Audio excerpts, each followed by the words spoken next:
नमस्कार दोस्तों, आप सभी का मेरे इस वीडियो में स्वागत है। आज के इस वीडियो में हम लोग 14 मई के दिन भर की घटनाओं में देखेंगे क्या कुछ महत्वपूर्ण चीज़ें बन के निकलती हैं जो कि आपके एग्ज़ाम में कहीं ना कहीं किसी न किसी तौर पर सवाल के रूप में दिख सकते हैं। कुछ तकनीकी समस्याओं के कारण आज वीडियो का फॉर्मेट बदल गया है। आज ऑब्जेक्टिव टाइप क्वेश्चन में वीडियो नहीं है, आज टॉपिक वाइज मैं इसे कवर करूँगा। अगर आपको इस तरह वीडियो अच्छा लगता है तो आप कमेंट बॉक्स में बताइएगा, तो मैं कंटिन्यू रखूँगा, नहीं तो मैं अपने पुराने वाले फार्मूले पर ही आ जाऊँगा। तो चलिए देखते हैं आज के अखबार का सबसे पहला जो न्यूज़ था कि 3 साल के लिए आर्मी ज्वाइन कर सकेंगे आम नागरिक। मतलब कि इसमें यह कहा गया है कि टूर ऑफ ड्यूटी का एक प्रस्ताव रखा गया है, जिसके तहत जो है आम नागरिक जो है 3 साल के लिए जो है अब सेना में भर्ती हो सकते हैं। आपको बता दें कि यह प्रस्ताव इसलिए लाया गया क्योंकि अभी तक जो है इसमें शॉर्ट सर्विस कमीशन के थ्रू ही सेना में सर्विस दी जाती थी। तो शॉर्ट सर्विस कमीशन जो था पहले तो वह 5 वर्ष का था। शॉर्ट सर्विस कमीशन की शुरुआत जो हुई थी वो 5 वर्षों की सर्विस के साथ हुई थी, लेकिन आकर्षक बनाने के लिए इसे बढ़ा करके क्या कर दिया गया, बढ़ा करके इसे 10 वर्ष का कर दिया गया था। इस कारण से एक लंबी अवधि होने के कारण लोग जो है सेनाओं में भर्ती नहीं हो रहे थे, लेकिन यह एक प्रयोग के तौर पर किया जा रहा है कि 3 साल के लिए जो है अब आपको उसमें लिया जाएगा और देखा जाएगा कि इसका क्या प्रभाव होता है। उसके बाद आगे इस पर और भी चीज़ें लाई जाएंगी। तो ये खबर बनता है, यह पूछा जा सकता है आपके एग्ज़ाम में। अगला जो था कि 20 लाख करोड़ रुपए का जो पैकेज था, उस पैकेज में किसको क्या मिला, तो उसमें एमएसएमई सेक्टर, जो कि आगे हम चर्चा भी करेंगे पूरी तरीके से, एमएसएमई सेक्टर को मिला था क्या, बिना गारंटी के 3 लाख करोड़ रुपए का कर्ज। और इसके अलावा जो है परिभाषा बदल दिया गया है, परिभाषा बदला गया है, तो वो हम आगे देखेंगे क्या क्या कर दिया गया है परिभाषा बदल करके। साथ ही साथ 50,000 करोड़ रुपए का फंड्स ऑफ फंड भी इनके लिए किया गया है। तो ये तो एमएसएमई सेक्टर को मिला। रियल एस्टेट सेक्टर को क्या मिला, रियल एस्टेट सेक्टर को मिला कि कंपनियों को रेरा कानून के अहम प्रावधानों से 6 महीने की राहत दी गई है। इससे सेक्टर की कंपनियों को बड़ा फ़ायदा मिलेगा। जो रियल एस्टेट का जो अधिनियम लाया गया था, उस अधिनियम से जो है 6 महीने तक राहत दी गई है। ये सारी चीज़ इसलिए की गई है क्योंकि कोविड-19 की इस महामारी में जो है देश की आर्थिक स्थिति खराब हो गई है, डगमगा सी गई है। उसे पटरी पर लाने के लिए ये सारा चीज़ किया जा रहा है। कुछ नियमों में, कुछ प्रावधानों में छूट दिए जाएंगे जिससे कि निवेश बढ़ेगा, लोगों की परचेजिंग पावर बढ़े, लोग जो है कुछ खर्चा करे पैसा, जिससे कि इकोनॉमी रन हो। तो उन सब चीज़ों के लिए ये किया गया है। तीसरा जो है बिजली वितरण कंपनियों के लिए क्या है, डिस्कॉम कंपनियों को बकाया भुगतान के लिए जिस तरह की राहत दी गई है उसमें बड़ा फर्क पड़ेगा। इससे लॉकडाउन के दौरान बुरी तरह से वित्तीय संकट में आई कंपनियों को राहत मिलेगा। मतलब कि डिस्कॉम कंपनियों को जो है अपनी बकाया भुगतान में भी उन्हें छूट दी गई है। साथ ही साथ छोटी कंपनियों के लिए क्या है, उसमें कहा है कि सरकार अब जो है 100 कर्मचारियों तक वाली इकाइयों के लिए ईपीएफ में नियोक्ता व कर्मचारी का हिस्सा अगस्त 2020 तक अपनी तरफ से देगी। मतलब कि ईपीएफ में जो है 10% का जो कटता है अंशदान, वो सारा दो है जो नियोक्ता का हो और साथ ही साथ सरकार जो देती है वो दोनों जो है अपने तरफ से अगस्त तक देगी। इससे क्या होगा, छोटी कंपनियां जो है वो अपना संचालन कर पाएंगी, उन्हें आसानी से आर्थिक बोझ नहीं पड़ेगा, तो वो अपने काम पर आ सकेंगी और काफ़ी यह महत्वपूर्ण कदम कह सकते हैं। आगे देखें तो आम करदाता को कुछ दिया गया है, लेकिन यह नाम मात्र का ही है, उतनी ज़्यादा आम लोगों को इससे फ़र्क नहीं पड़ता। इसमें यह कहा गया है कि टीडीएस और टीसीएस की दरों में जो है 25% कटौती से 50,000 करोड़ रुपए की राशि सिस्टम में उपलब्ध होगी और सभी तरह के टैक्स रिफंड 45 दिनों के भीतर लौटाए जाएंगे। ये एक बस है कि टैक्स रिफंड में पहले जो है लेट होता था, लेकिन अब टैक्स रिफंड को क्या कहा गया है कि 45 दिन के भीतर ही उसको ले आया जाएगा। और टैक्स रिटर्न जो भरने की तिथि है उसे 31 जुलाई से बढ़ा करके क्या कर दिया गया है, 30 नवंबर कर दिया गया है। ये आम करदाता के लिए कहा है। तो ये हम लोगों ने देखा 20 लाख करोड़ रुपए में किसको क्या मिला। कुछ आगे हम लोग इसका डिस्कशन पूरी तरीके से करेंगे। एक अहम जानकारी फिर मिली है कि सीपीसीबी जो है, सीपीसीबी जिसको केंद्रीय प्रदूषण नियंत्रण board central pollution control board कहते हैं, इन्होंने क्या कहा है कि प्लास्टिक, थर्मोकोल व पीओपी प्लास्टर ऑफ पेरिस से बनी मूर्ति पर रोक लगा दी गई है। अभी क्या है, गणेश चतुर्थी और दुर्गा पूजा आगे आनी है, तो इन दोनों में क्या है, मूर्ति बहुत ज़्यादा बनती है और मूर्ति में जो है वो पर्यावरण को हानि पहुंचाने वाले चीज़ों के साथ बनती हैं।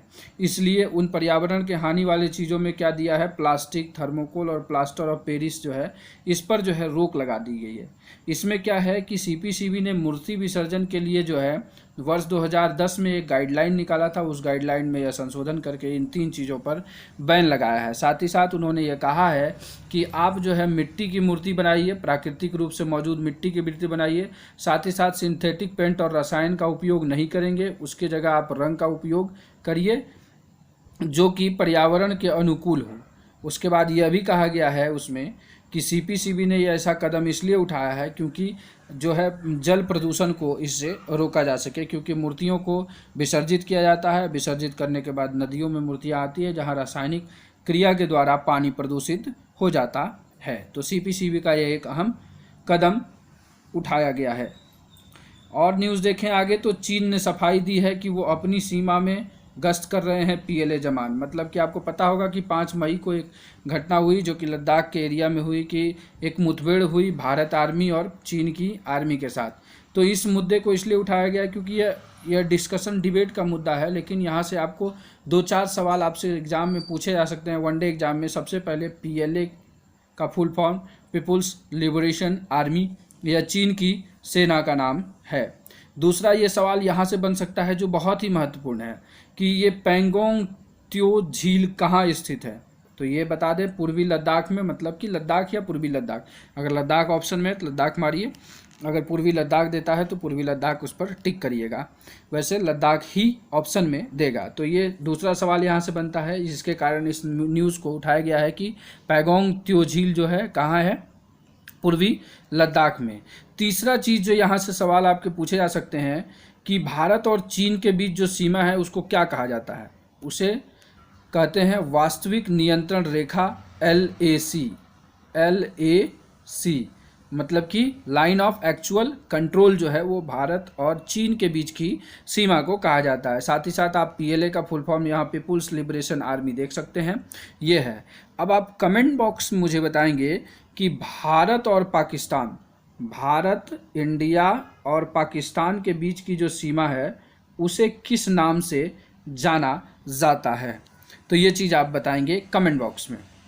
तो ये इस मुद्दे के कारण इसे लिया गया है। तो आप अब जान गए होंगे कि किस झील का हमने जिक्र किया है, पैंगोंग झील का। पैंगोंग झील कहाँ है, लद्दाख में स्थित है।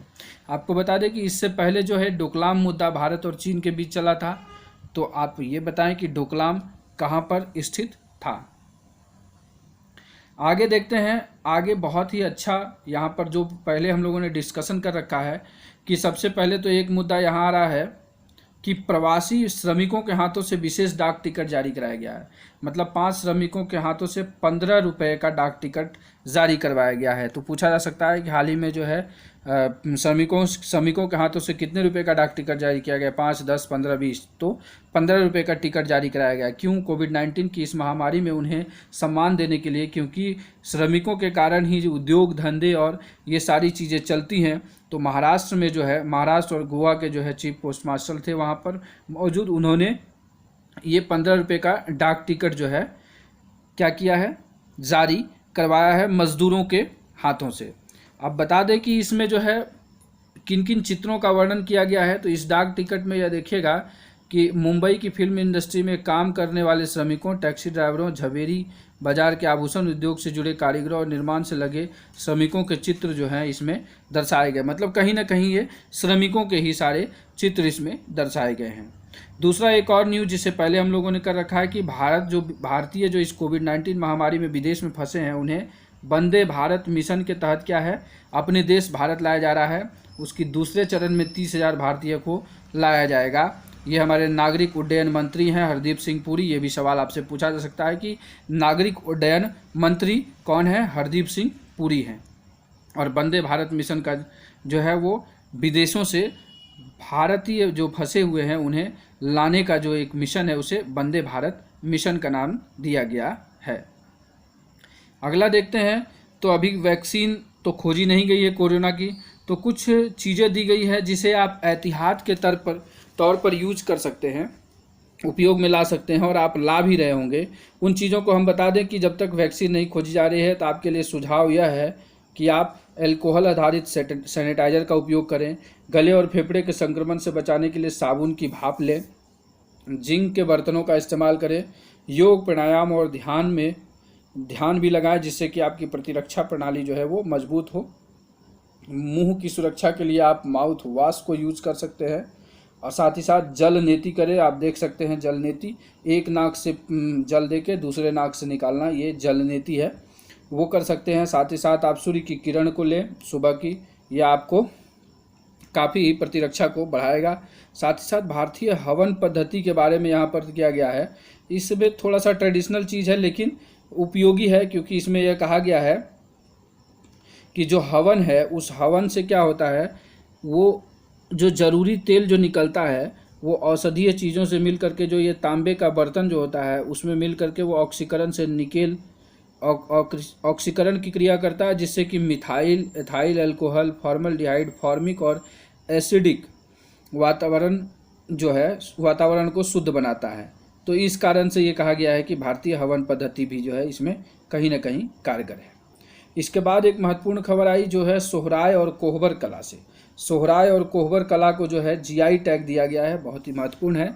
तो ये आपको बता दें कि ये सोहराय और कोहबर जो है ये हजारीबाग का जो है एक हजारीबाग की मिट्टी में जो है निकली सोहराय और कोहबर कला है, इसको जो है जीआई टैग दिया गया है और यह पहला झारखंड में किसी भी श्रेणी का यह पहला जीआई टैग है। तो पहला कोई भी चीज़ जो है आपके लिए एग्ज़ाम के मद्देनज़र काफ़ी महत्वपूर्ण हो जाता है। थोड़ा सा हम बैकग्राउंड देख लें कि सोहराय और कोहबर होता क्या है। एक तरह से पेंटिंग है, ये देसी पेंटिंग कहिए तो मैं इस आर्टिकल को यहाँ पढ़ रहा हूँ कि कोहबर और सोहराय झारखंड की वे प्रमुख लोक कलाएँ हैं। मतलब क्या है, ये लोक कला है वहाँ की। यह लोक कला मानव सभ्यता के विकास को दर्शाती है। दीवारों पर उकेरे जाने वाले चित्र भी पशु पक्षियों, पेड़ पौधे, ग्राम्य जीवन के क्रियाकलाप आदि को दर्शाती हैं। हजारीबाग के गाँव में हर घर की दीवार दूर पर उकेरे गए ये चित्र दूर से लोगों को आकर्षित करते हैं। दोनों ही चित्रकला में नैसर्गिक रंगों का प्रयोग किया जाता है। इसमें लाल, काले, पीले व सफ़ेद रंग के साथ पेड़ की छाल के बने रंग का प्रयोग किया जाता है। सफ़ेद रंग के लिए दूधी मिट्टी का प्रयोग किया जाता है। काले रंग के लिए भेलवा के बीज को पीस करके लगाया जाता है। ब्रश जो है वो भी प्राकृतिक होता है। पहले लकड़ी की ब्रश, कंघी की ब्रश यूज की जाती थी और उंगली का उपयोग, साथ ही साथ दातुन का भी उपयोग इसमें किया जाता है। तो इस तरीके से जो है यह क्या है, यह एक प्रकार का चित्रकला है। आप यहाँ चित्र में देख रहे होंगे। तो ये सोहराय और कोहबर को जो है जीआई टैग मिला है।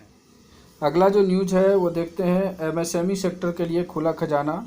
इसमें कुछ उतनी खास बात नहीं है। खास बात यहाँ पर है कि एमएसएमई सेक्टर की जो है परिभाषा वो बदल गई है।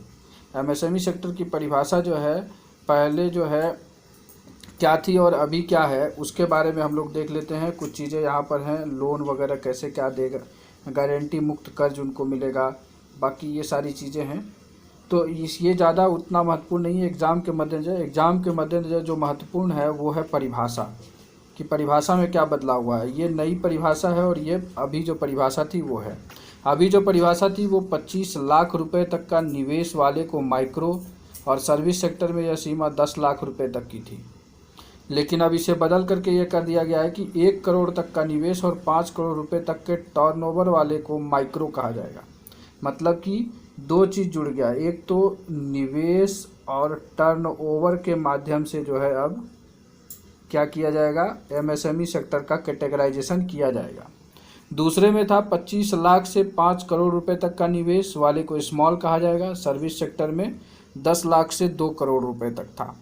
लेकिन अब ये जो है 10 करोड़ रुपए तक के निवेश और 50 करोड़ रुपए तक के टर्नओवर वाले को जो है स्मॉल सेक्टर कहा जाएगा। साथ ही साथ 20 करोड़ रुपए तक के निवेश और 100 करोड़ रुपए तक के टर्नओवर वाले को मीडियम इंटरप्राइजेस कहा जाएगा, जो कि पहले 5 करोड़ रुपए तक का निवेश वाले को मीडियम कहा जाता था। और सर्विस सेक्टर में यह जो 2 करोड़ से लेकर के 5 करोड़ का था। तो ये हम लोगों ने देखा कि एमएसएमई की जो नई परिभाषा आई है उसके तहत क्या क्या चीज़ें लाई गई है। अब आगे देखें, आगे जो महत्वपूर्ण न्यूज़ आ रही है वो है 3 महीने तक घर ले जाएंगे ज़्यादा वेतन। कैसे ले जाएंगे? कुछ नहीं, इसमें क्या किया गया है, 12% पहले ईपीएफओ में जो है पेंशन फंड में ईपीएफओ में कटता था लोगों का पैसा, उसको घटा करके 10% कर दिया गया। क्यों किया गया? जब लोगों के पास पैसा होगा, जब आपके पास पैसा होगा तभी तो आप उसको खर्च करेंगे। तो निवेश को और खर्च को बढ़ाने के लिए ऐसा किया जा रहा है, परचेजिंग पावर को बढ़ाने के लिए, परचेजिंग पावर को भी बढ़ाने के लिए ऐसा किया जा रहा है। तो बस यही से यहाँ ये न्यूज़ निकल रहा है। आगे आइए, तो श्रम कानूनों के उद्योग में राहत देने के लिए बिहार सरकार लाएगी अध्यादेश। यह इसलिए इम्पॉर्टेंट है क्योंकि सबसे पहले तो मध्य प्रदेश ने, फिर उत्तर प्रदेश, सबसे पहले उत्तर प्रदेश ने लाया, फिर मध्य प्रदेश ने, अब बिहार जो है श्रम कानूनों में छूट ला रही है। श्रम कानूनों में छूट लाने से क्या होगा कि नए कारखाने जो है आसानी से स्थापित हो सकेंगे। और श्रम कानून भारत में ज़्यादा कठोर है, इस कारण से थोड़ा औद्योगिकरण की दिशा में जो है लोग कम कदम उठा पाते हैं। तो इसलिए इन सब चीज़ों में वहाँ पर बिहार सरकार भी अब ढिलाई देगी। उसके बाद जो है 2 महत्वपूर्ण चीज़ें उत्तर प्रदेश ने क्या कहा है, वेयर हाउसिंग और लॉजिस्टिक को जो है क्या किया है, उद्योग का दर्जा दे दिया है। सवाल ऐसे पूछेगा, हाल ही में ऐसे पूछा जाएगा कि उत्तर प्रदेश ने हाल ही में किन 2 चीज़ों को उद्योग का दर्जा दिया है, वेयर हाउसिंग और लॉजिस्टिक, उसका उत्तर हो जाएगा। आगे देखते हैं, महत्वपूर्ण जो है कि उत्तर प्रदेश सरकार से ही आ रही है कि एमएसएमई का रुका पैसा दिलाएगी उत्तर प्रदेश सरकार। ये उतना ज़्यादा इम्पॉर्टेंट नहीं है। इसमें जो इम्पॉर्टेंट चीज़ है वो यहाँ आपको कॉर्नर पे मैं आपको दिखा रहा हूँ। ये यहाँ पर आइए इस न्यूज़ में, ये साथी ऐप जो है, साथी ऐप जो है, क्वेश्चन यह पूछा जाएगा एमएसएमई को उदार बनाने के लिए, उनकी समस्याओं को दूर करने के लिए उत्तर प्रदेश ने कौन से ऐप को जारी किया है, तो वो हो जाएगा साथी ऐप को। बताया क्या है, मुख्यमंत्री एमएसएमई साथी ऐप लॉन्च कर रहे हैं। इसमें रजिस्टर होकर के उद्यमी अपनी सारी समस्याएं दे सकते हैं। जीएसटी रिफंड से लेकर के पीएसयू में अटके भुगतान तक की जानकारी इसमें होगी। सरकार सिडबी से एमओयू कर रही है जिससे उद्योगों की रैंकिंग होगी और इसी आधार पर बड़े लोन मिल सकेंगे। यहाँ पर एक वर्ड आया सिडबी, आप मुझे सिडबी का फुल फॉर्म कमेंट बॉक्स में बताएंगे। तो ये हो गया इस न्यूज़ की। अगला जो महत्वपूर्ण न्यूज़ है वो है ब्रिक्स बैंक ने दिया भारत को $1 अरब का कर्ज। अब यहाँ देखिए ब्रिक्स बैंक है, ब्रिक्स बैंक किसको कहते हैं, ये एनडीबी को ब्रिक्स बैंक कहा जाता है। एनडीबी का full form new development bank. तो न्यू डेवलपमेंट बैंक जो है ब्रिक्स देशों का बैंक है, इसीलिए इसे न्यू डेवलपमेंट बैंक को ब्रिक्स बैंक भी कहा जाता है। ब्रिक्स में कितने 5 सदस्य हैं उसका आप कमेंट बॉक्स में नाम बताएंगे, और ब्रिक्स का गठन कब हुआ ये भी आप कमेंट बॉक्स में मुझे बताएंगे। ब्रिक्स ने क्या कहा है, ब्रिक्स बैंक ने लगभग $1 अरब 7,500 करोड़ रुपये की आपातकालीन सहायता ऋण राशि दी है। किस लिए? वही कोविड महामारी से लड़ने के लिए और मानवीय, सामाजिक और आर्थिक नुकसान को कम करने के लिए। अब यह है कि जो एनडीबी का मुख्यालय शंघाई में है और इसको ब्रिक्स देश ब्राज़ील, रूस, भारत, चीन और दक्षिण अफ्रीका ने 2014 में की थी। अब इस समय जो है इसका नेतृत्व कौन कर रहे हैं, भारतीय बैंकर केवी कामत कर रहे हैं। तो ये सारे इंपॉर्टेंट पार्ट हम लोगों ने यहाँ पर इस न्यूज़ के कवर कर लिए हैं। तो यही चीज़ यहाँ पर कहा गया है। आगे देखें तो ये एक बड़ा सा न्यूज़ दिख रहा है आपको, यूरोपा पर पानी की मौजूदगी के नए सबूत मिले। ये पूरा जो है थीमेटिक है, उतना ज़्यादा इम्पॉर्टेंट नहीं है आपके लिए, सिर्फ इम्पॉर्टेंट होता है ये शब्द यूरोपा। यूरोपा क्या है, तो यूरोपा जो है बृहस्पति की जो है क्या है, सैटेलाइट है, उपग्रह है। बस इतना सा ही इस न्यूज़ में आपका इम्पॉर्टेंट है कि ये यूरोपा क्या है, ये आपकी बृहस्पति की उपग्रह है यूरोपा।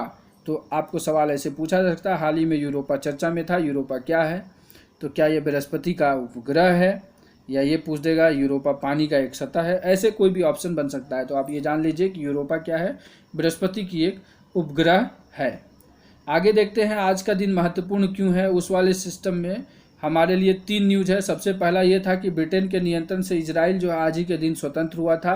कब? 1948 में इजराइल जो है ब्रिटेन के नियंत्रण से स्वतंत्र होने की घोषणा की थी। विश्व यहूदी संगठन के कार्यकारी अध्यक्ष डेविड बेन गुरियन पहले प्रधानमंत्री बने। इससे नाराज अरब देशों ने इजराइल पर आक्रमण कर दिया, जिसमें उनकी हार हुई।